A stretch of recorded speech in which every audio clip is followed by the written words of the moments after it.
mais um ano que termina, um ano bastante difícil. 2020 que foi um ano comum, que foi um ano fácil, mas faz parte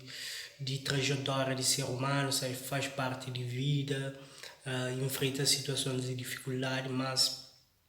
desde que o homem passa por tudo isso e sempre ser humano sai de cabeça erguido, com mais experiência, mais forte, consiga adaptar, mesmo nas anos consiga adaptar, não consiga lida com tudo isso, ainda acredita com fé na Deus, mas 2021 não ultrapassa tudo isso e não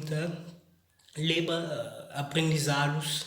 que não teve na 2020, grandes aprendizados, como não passa por essa dificuldade e isso não pensa, mas de uma forma acaba a ser uma grande experiência, ou não tem que traduzir de forma positiva. Para onde não acredita mas realmente, mas coisas mal, talvez é que é tão mal, se man não tá pensa, ou seja, tem que tenta para sempre algo de bom nas coisas mal. E para mim que tem nada 100% mal, mesmo uma coisa mal pode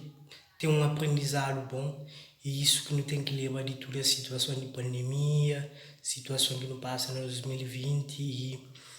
continua a luta para nossos sonhos e fazer de 2021 um ano extraordinário, um ano que não está ser mais forte, mais lutador, mais conquistador. E que ele também está servir para mim, está pensando tudo coisa que me prende nesse 2020 e na 2021, está levar e de uma forma que está a agregar cada vez mais e tudo o que realmente entra na vida. E ainda pensa, mas nós não devemos fazer igual e continuar na luta, vida e luta para não realizar nossos sonhos, para não concretizar o que realmente não quer na vida e que existe fácil perante as dificuldades. E é isso. Então, flow para continuar com força, que 2021 está a ser um ano que não aproveita o que nunca teve tempo de aproveitar na 2020 e é isso, e corre atrás, corre mais risco e continua a construir o que realmente não crê,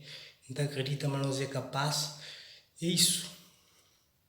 Um feliz 2021 para nós tudo.